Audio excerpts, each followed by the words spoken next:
तो इसी बीच जिस तरीके से कांग्रेस ने एक बड़ी जीत उपचुनाव में दर्ज की है, तो हमारे साथ एजुकेशन मिनिस्टर भंवर सिंह भाटी जो है वो जुड़ गए। सीधा उनका रुख कर लेते हैं। और भंवर सिंह जी, सीधा आपके पास आना चाहेंगे, जानना चाहेंगे जिस तरीके से यहाँ पर कांग्रेस को बड़ी जीत मिली, किस तरीके से आप इस जीत को देखते हैं? 3 सीटों में से 2 सीटें कांग्रेस ने अपने खाते में की।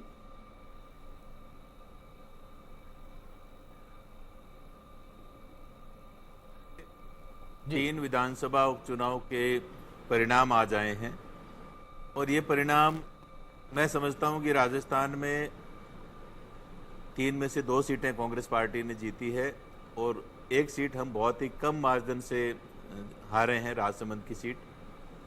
राजस्थान में अशोक गहलोत जी के नेतृत्व में पिछले 2 साल से हमारी सरकार काम कर रही है। अशोक गहलोत जी के सरकार के द्वारा किए गए कार्यों को, कांग्रेस पार्टी की रीति नीति को लेकर हम सब लोग जनता के बीच में गए, कांग्रेस के उम्मीदवार जनता के बीच में गए और लोगों को हमने ये भरोसा दिलाया कि पिछले 2 सालों में कांग्रेस की सरकार ने काम किया है, चाहे कोरोना में अच्छा प्रबंधन हो, चाहे चिरंजीवी योजना की बात करें, या जो अभी 2021 का जो बजट पेश किया गया है विपरीत परिस्थितियों में, एक शानदार बजट माननीय मुख्यमंत्री जी ने पेश किया। तो इन तमाम कामों को लेकर के हम जनता के बीच में गए और लोगों को यह भी विश्वास दिलाया कि राजस्थान में अशोक गहलोत जी के नेतृत्व में जो कांग्रेस की सरकार 2 साल पहले बनी है जी, और हमने जो संकल्प राजस्थान का चहुमुखी विकास का जो 2 साल पहले लिया था, उस संकल्प को हम पूरा करेंगे और राजस्थान के आम जन के हितों से संबंधित तमाम तरह के हम काम करेंगे। और मैं समझता हूं कि सुजानगढ़, सहाड़ा, दो सीटों पर तो बहुत रिकॉर्ड वोटों से हम जीते हैं, 35,000 से भी ज़्यादा सुजानगढ़ से जीते हैं और सहाड़ा की जो जीत है वो भी बड़ी जीत है। तो निश्चित रूप से ये अशोक गहलोत की सरकार के द्वारा पिछले 2 साल में किए गए कार्यों पर इन दोनों ही क्षेत्रों की जनता ने मोहर लगाई है। और राजसमंद में भी बहुत कम वोटों से हम हारे हैं, 30,000 से हम पहले हारे थे और अभी सिर्फ 5,000 के लगभग अंतर रहा है। तो निश्चित रूप से राजसमंद में भी कांग्रेस के वोट बहुत ज़्यादा बढ़े हैं और मैं सभी मतदाताओं को धन्यवाद देना चाहूँगा आपके माध्यम से। जी, भंवर सिंह जी, यहाँ पर आपसे एक अहम सवाल ये भी करना चाहेंगे, जिस तरीके से यहाँ पर आरएलपी का प्रदर्शन रहा, तो इसको देखकर आप क्या कहना चाहेंगे? क्या आपको लगता है कि आरएलपी ने कहीं ना कहीं जो जीत की राह थी उसको आसान किया है? उसने वोट काटे हैं भारतीय जनता पार्टी के?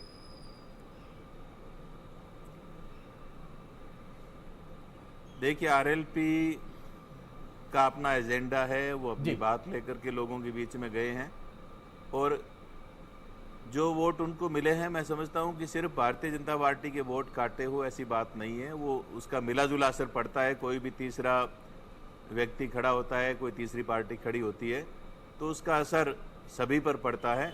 बीजेपी की हालात, मैं सुजानगढ़ विधानसभा क्षेत्र के प्रभारी के रूप में माननीय मुख्यमंत्री जी ने, माननीय डोटासरा जी ने, अजय माकन जी ने मुझे जिम्मेदारी दी थी, तो मैंने वहाँ काम किया और सुजानगढ़ में आप देखिए बीजेपी की स्थिति एक बार तो तीसरे नंबर की स्थिति बन गई थी 30 राउंड में से 15 राउंड तक, और आरएलपी सेकंड नंबर पे चल रही थी। तो आरएलपी ने निश्चित रूप से अच्छे वोट लिए, लेकिन ओवरऑल मैं कहना चाहूँगा कि हम हमारी रीति नीति, मैंने जैसे पहले भी कहा कि कांग्रेस की रीति नीति, कांग्रेस की विचारधारा को लेकर के, अशोक गहलोत जी के द्वारा किए गए कामों को लेकर हम जनता के बीच में गए थे और मतदाताओं ने, जनता ने हमारे ऊपर विश्वास किया है, अशोक गहलोत के ऊपर विश्वास किया है कि आने वाले 3 सालों में कांग्रेस की सरकार है और ये सुजानगढ़ का, सहाड़ा का, राजसमंद का विकास का जो जिम्मा हमने लिया है, वो निश्चित रूप से उस पर लोगों ने भरोसा किया है और उसी भरोसे और विश्वास के आधार पर हम चुनाव जीते हैं। मैं समझता हूँ कि आरएलपी का ज़्यादा कोई विशेष असर नहीं रहा है। हमारा जो जीत का आंकड़ा है वो आरएलपी को जितने वोट मिले हैं उससे ज़्यादा अंतर से हम जीते हैं। जी हाँ, भंवर सिंह जी, यहाँ पर आपसे ये भी जानना चाहेंगे, जिस तरीके से आप लगातार इन उपचुनावों में डटे रहे, तो ऐसे में आपने कौन से वादे जनता से की हैं और उन वादों को किस तरीके से आप पूरा करेंगे और कौन सी चुनौतियां आपके सामने आएंगी?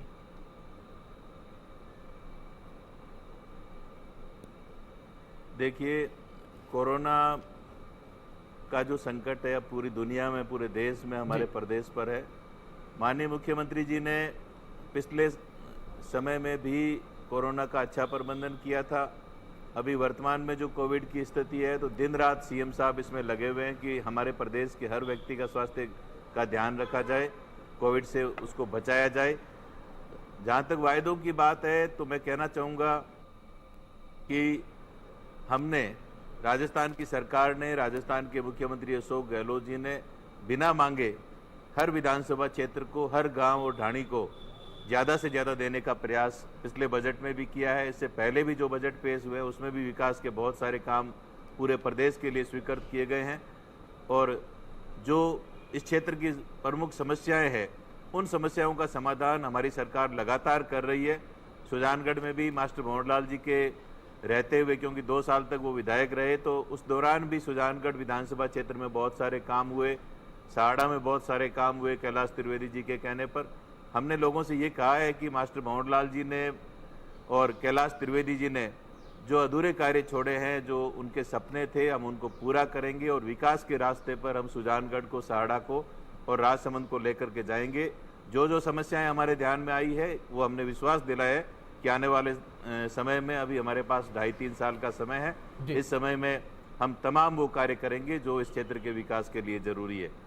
जी, भंवर सिंह जी, आपसे यहाँ पर जहाँ तक चुनौतियों की बात है तो निश्चित रूप से जी आपसे इस मुद्दे पर भी चर्चा करना चाहेंगे कि क्या सहानुभूति पर मोहर लगी है? क्योंकि अगर तीनों ही सीट की बात की जाए, 2 तो आपके खाते में यानी कांग्रेस के खाते में आई है, 1 बीजेपी के खाते में आई है, लेकिन यहाँ पर मोहर जो है लगातार लोगों का कहना है कि सहानुभूति पर लगी है, क्योंकि परिजन जो हैं वही जीते हैं तीनों सीट पर।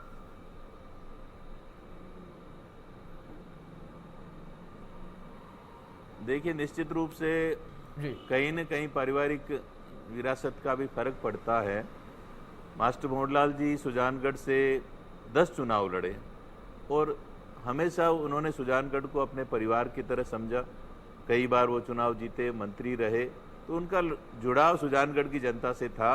उनके बेटे को टिकट मिला है। वो मनोज मेघवाल भी एक युवा नेता है और पार्टी ने पूरा सोच विचार करके उनको टिकट दिया है। उसी तरीके से कैलाश त्रिवेदी जी 4 बार विधायक रहे, उन्होंने भी विकास के बहुत सारे काम करवाए सहाड़ा में।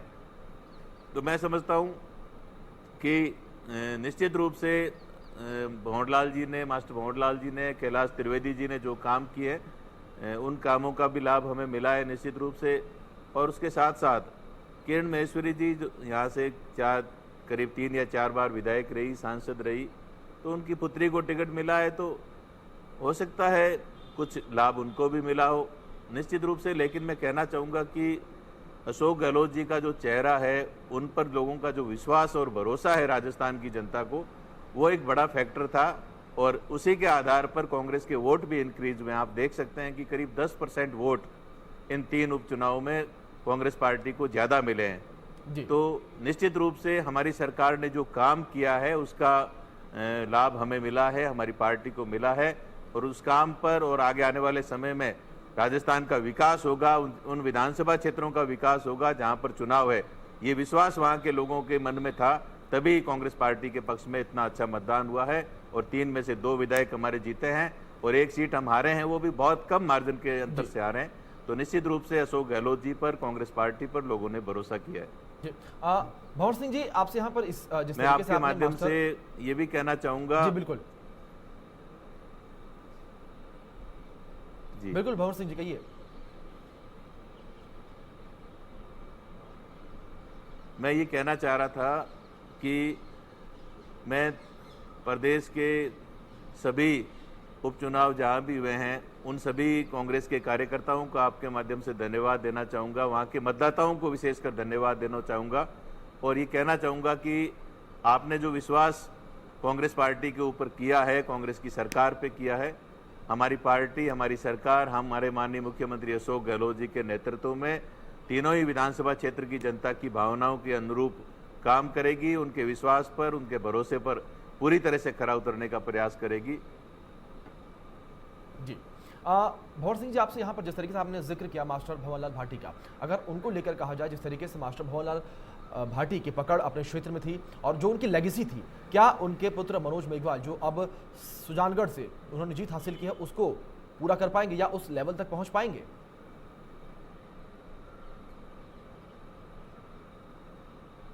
देखिए, मास्टर भंवरलाल जी मेघवाल ने 10 विधानसभा चुनाव लड़े थे सुजानगढ़ विधानसभा क्षेत्र से।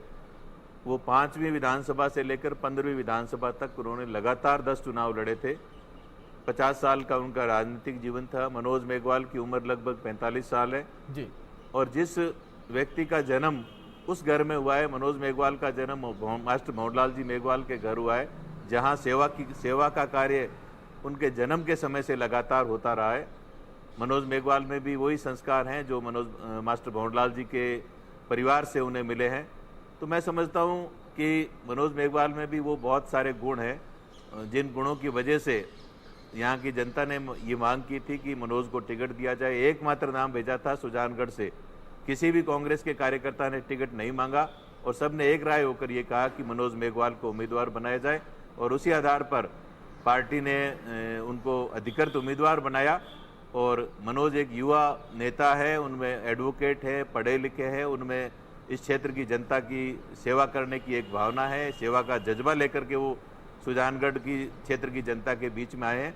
तो मैं समझता हूं कि भाई मनोज मेघवाल भी आने वाले समय में सुजानगढ़ विधानसभा क्षेत्र की जनता की सेवा करेंगे और लोगों से जो वायदे किए हैं, लोगों की जो भावनाएं हैं, क्षेत्र का जो अधूरा विकास है, जो मास्टर भंवरलाल जी ने विकास की यात्रा शुरू की थी, बहुत सुजानगढ़ को बहुत ज़्यादा डेवलप उन्होंने किया था जी। एक जिला बनाने की तरफ वो सुजानगढ़ को लेकर के जा रहे थे। तो निश्चित रूप से मनोज मेघवाल भी उन तमाम कार्यों को आगे बढ़ाएंगे और सुजानगढ़ विधानसभा क्षेत्र का विकास भी करेंगे और वहाँ के लोगों की भावनाओं के अनुसार काम भी करेंगे। जी भंवर सिंह जी, बात उपचुनाव की हो गई।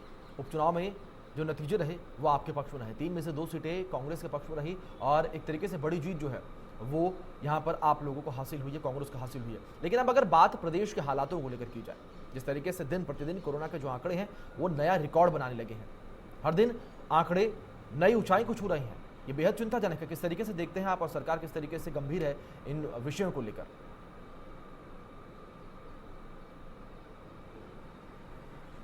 देखिए, सरकार पूरी तरह से गंभीर है। राजस्थान के संवेदनशील मुख्यमंत्री अशोक गहलोत जी लगातार जो कोरोना की सेकेंड वेव है इससे लड़ने के लिए प्रयत्नशील है। हमारी सरकार, उनके नेतृत्व में तमाम अधिकारी, चिकित्सक, सब लोग दिन रात लगे हुए हैं।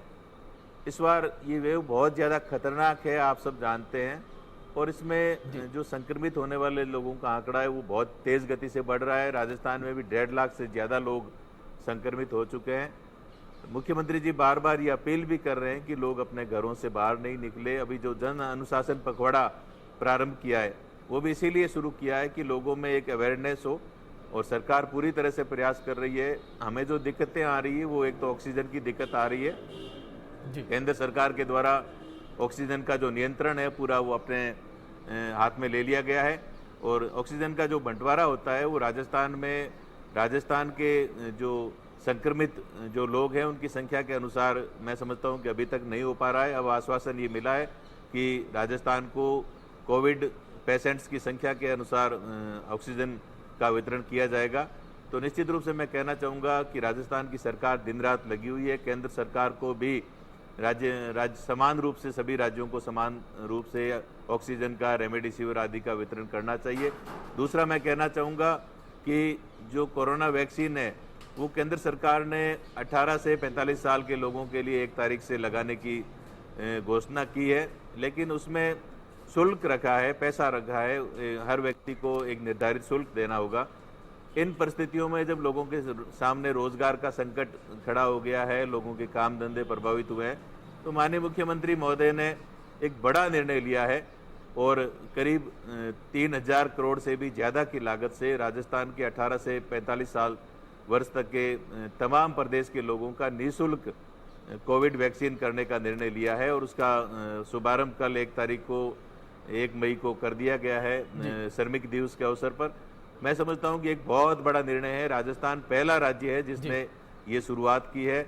और दूसरा मैं कहना चाहूँगा कि 5 लाख रुपए तक का निःशुल्क बीमा चिरंजीवी योजना जो शुरू की है, इसमें राजस्थान के हर व्यक्ति को 5 लाख रुपए तक का, हर परिवार को सालाना निःशुल्क इलाज राजस्थान सरकार की तरफ से किया जाएगा। तो ये बहुत बड़े बड़े निर्णय माननीय मुख्यमंत्री अशोक गहलोत जी ने लिए हैं, और आने वाले समय में अशोक गहलोत जी पूरी तरह से लगे हुए हैं कि कोविड की जो सेकेंड वेव है उससे हमारे राजस्थान के लोगों को बचाया जा सके, उनका स्वास्थ्य ठीक रहे। सरकार पूरी तरह से सतर्क है, पूरी तरह से सजग है, और राजस्थान में अशोक गहलोत जैसा नेतृत्व होगा तो निश्चित रूप से आने वाले समय में भी कोविड से हमारे प्रदेश को सुरक्षित रखा जा सकेगा। जी बिल्कुल बिल्कुल भंवर सिंह जी, जिस तरीके से आपने कहा कि प्रदेश में ऑक्सीजन की कमी तो है, लेकिन जिस तरीके से उपचुनाव के नतीजे सामने आए हैं, इन नतीजों ने सरकार में इस वक्त ऑक्सीजन की जो पूर्ति है वो पूर्ण रूप से कर दी है। बहुत बहुत शुक्रिया भंवर सिंह भाटी जी, आपने अपना कीमती समय इंडिया न्यूज़ के साथ साझा किया। बहुत बहुत शुक्रिया आपका।